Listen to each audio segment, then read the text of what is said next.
Network News. Samantala, seguridad sa Baguio City mas hinigpitan pa kasabay ng pagdagsa ng mga turista sa syudad ngayong Pasko. Kasama mo mula sa IFM Baguio, si Idol J. and Khaled. RMN Live Report.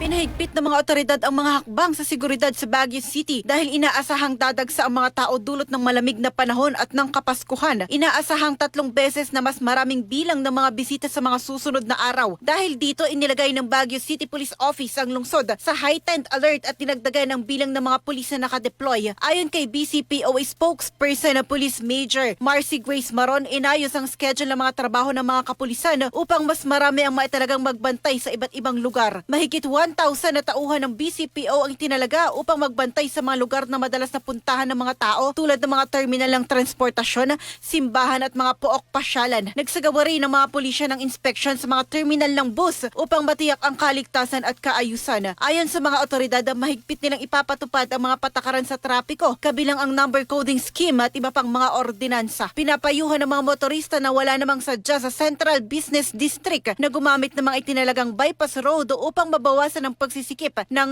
trapiko. Kasama mo mula dito sa 103.9 IFM Baguio, ito si Idol J. and Kalis, Tatak, RMN. RMN Network News.